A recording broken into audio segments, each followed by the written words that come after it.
And also my Hindu side was feeling undernourished. From the beginnings of my spiritual life, I'd always been sort of an ecumenical Hindu-Buddhist, feeling an equal interest and enthusiasm for both pathways. For these years, I had been reading the works and feeling devotion to Ramana Maharshi and a few of the other great Hindu gurus. And now, through a number of friends who had visited India and returned, word is spreading of Neem Karoli Baba, an old man usually wrapped in a blanket, who Ram Das, Richard Alpert, was eventually to make famous in the West. I'd already done the Zen pilgrimage. Now it was time for the compliment. I packed my bags, went to LA for a few months and worked for my dad, saved a few dollars, and bought a ticket to India. My expectations of meeting the great guru were largely formed by reading accounts of people's encounters with Ramana Maharshi. Typically, at a certain point, the Maharshi would initiate them. He would look at them intently. All conceptions of separation, time, space would melt away. The person's questions would be answered and doubts dissolved. In a timeless flow of blissful grace, they would feel taken up into a guru-disciple relationship. It often didn't work out quite that way with Neem Karoli Baba. But first, a little background. Baba, when he was a young man, entered a cave to meditate on Hanuman, the Hindu monkey deity. People in northern India believed that when he emerged 3 years later, he had become an avatar of Hanuman himself in human form. And he did live a monkey-like life. Besides having a big ape's body and limbs, in my short 3 weeks with him, right before his Mahasamadhi, death of the body, he mostly laughed, played, made jokes, and threw fruit at people. I quickly learned to forget my expectations about meeting the guru, or anything else for that matter.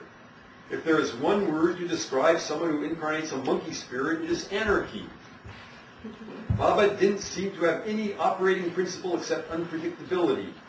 In my case, at least, he certainly didn't seem to operate in a direct line to bliss style. It seemed that everyone who was around him encountered just the right circumstances that enabled them to experience their own personal chaos that would lead to their deepest purification and healing. The second day I was at Neem Karoli Baba's ashram, I fell completely in love. Not with the guru, but with the woman. After some brief flirtations with each other, her previously estranged boyfriend returned, and the reconciled couple moved in across a curtain divide from me. This situation released a flood of unresolved emotions and images from my unconscious. For days I lived in some sort of heaven-hell state. A little bit I did sleep would be accompanied by endless dreams of abandonment, despair, and loneliness. So I would sit up and meditate through the night, feeling united with Baba in ever deeper states of blissful grace. During the day, Baba would look at me, laugh, and say something like, "Strange dreams last night," or "You live in the White House."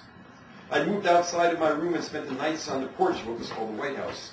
I felt wrenched apart, but Baba was telling me that he was with me and guiding me through this process that I was going through. The point is that in a very few intense weeks, a tremendous amount of deep karma was purified and released. Since then, I've never felt anywhere near the sort of despair, emotional turmoil around a relationship or lack of one. When one finds a great teacher to hang out with, this sort of cleansing can happen. They are a fire which can quickly draw out and burn up a tremendous amount of old injuries, fears, and unnecessary baggage. This might sound terrible. I don't know. Maybe I said I think he made me into a monk. But I mean, I've had relation. Martha, my girlfriend, was here, but she left. So. Martha, where are you? She had to take her granddaughter. I think they left. But so I don't know. But you know, it's not that I gave up on that deal. But I don't. There are a lot of people that's their main thing in life. But somehow, with me, I think it made it. I hope not entirely indifferent and not dry and reserved. But anyway, that's what happened. Neem Karoli Baba somehow established a unique and wildly unpredictable relation with everyone who showed up at the ashram. One never knew when or how this would happen.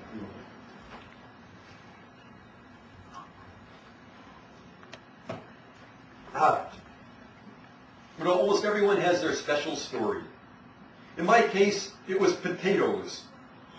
The ashram seemed to be run in a sort of arbitrary and chaotic way, designed, I suspect, to bring out everyone's insecurities and petty jealousies to the surface. Some were allowed to stay later in the day. Some others had to leave early. There were various grades of accommodations, from quite nice to primitive. You never knew where you stood for long. One day in the back corner of the ashram, I was talking with someone about how to improve my status.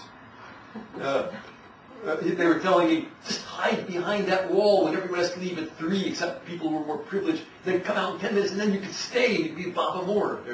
There's old Saraswati was telling that. How to improve my status. When out of the blue, Baba was standing there watching us.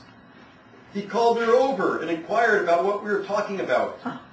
After a few moments' consultation, he called over the ashram cook and gave special instructions. I was to be cooked for a special eat by myself. Only potatoes. For the remainder of my stay, I sat apart from everyone on the veranda, eating my all-potato diet. I have no idea what this meant, except that for 25 years, now 35 years, since that day, potatoes have been my sacrament and fetish. If I'm ill, I'll go on the potato diet and recover quickly. Hungry, a bite or two doesn't shop. Anyone who visits me for a meal, invites me to a potluck, knows they'll get. One of these days, I'm going to do a pilgrimage hiding Andy's potato briefcase. I can only guess that Baba must have been seen deep in my body, detected it was some sort of extreme potato requirements that I had. It's really true, and I've been having reflux, so potatoes are very alkaline. So now he saw that I had that potential, and so now I eat potatoes all the time, and I find that it helps my digestion tremendously. Nimkroli Baba had a deep spiritual power and psychic gift that many people who met him could attest to.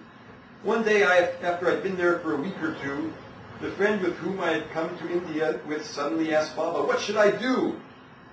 Baba laughed and replied, "Go on pilgrimage. Go to Dakshineswar, Varanasi, Rishikesh, Ramana Ashram, Ananda Ashram, see Ananda Moyama, and take Gita's brother, my name at the time, with you." There followed a day. Of course, everyone was always afraid of Baba. There'd be too many people there. So after someone's there for a while, he said, "Go away, go away." Everyone's afraid that it would be their day to get the chow water. So I got my chow water quite early. Oh no, oh no. There followed a day of endless discussions with various advisors. I must go immediately, postpone departure, appeal the chow water, etc. By the next day, I cried out, "Baba, I don't want to go." He laughed and said, "Then don't go. You'll go soon enough." One morning, a week or two after this incident, orders came suddenly. Everyone, the 40 or 50 Westerners who were resident in the ashram and a few houses in the surrounding Himalayan valley, must leave within a half hour and not come back for 1 month. Pandemonium ensued as people were throwing things in bags and running to the bus stop. Every few minutes, some ashram worker would come running up to the house. "Baba says everyone must be out of here in 5 minutes."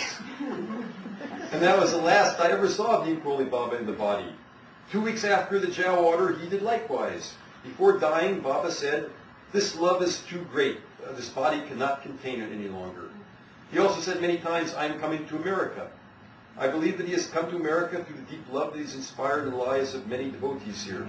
The 3 weeks that I spent with Nimkroli Baba were the intense beginning of a connection through dreams and meditations that has deepened and grown more immense through the years. Maybe in this book, if I do talk about any technique, mostly, there's so many forms of meditation, but I think guru devotion, guru absorption, I think that's, if I have any practice, maybe that's mostly it. Just Baba is everything. Just feeling that blessing of the presence. So, and as Baba predicted, after his passing, I remained in India for another 8 months and went on the pilgrimage, pretty much to all the places he mentioned. And I returned to America, blah, blah, blah, blah, blah. Okay. One other Nimkroli Baba story that I forgot to put in this book, but I somewhere in the book I have a chapter on anger. And I should have put this story in, because I do think that, like I said, that operating technique was to bring out everyone's insecurity, whatever emotions were latent in there. And I talk about like living at the Zen monastery where there's usually they give a mean monk often a stick to go hit people with, and you often feel that monk is picking on you, and you get so angry you have nothing but sit, and that anger just fuels an intense practice. And I think it's the same thing. So I remember the one thing there was the last couple of days there. I should have told this story in the book. I don't know why. At the next printing, I'm going to add the stories. There's a preview. But so all of a sudden, word was coming that this woman who'd been jousted a few years earlier was coming back, and everyone's getting hysterical. Oh no! People were like pulling their hair. So what's going on? I said, "You don't know. This means war." This woman was a very domineering, manipulative, kind of powerful. She was a Greek woman, and she's like out of a Greek tragedy. Everyone's like, oh no, she's coming. So people were quite hysterical. I didn't know much, but I was just a newcomer. Then she came. As soon as she appeared, Maharaji said to someone, "Give her the key and put her in charge of the ashram." And then everyone, but then I think that was the day before he jowed everyone. So he just let her come back to say goodbye to him. But everyone was quite hysterical. Could you tell us about what you do at Don't Worry, Sendo? Well, you know, like we have several evenings a week, once in West Hollywood, once in Santa Monica. They're sitting there for 3 half-hour periods, and sometimes like a little talk before. And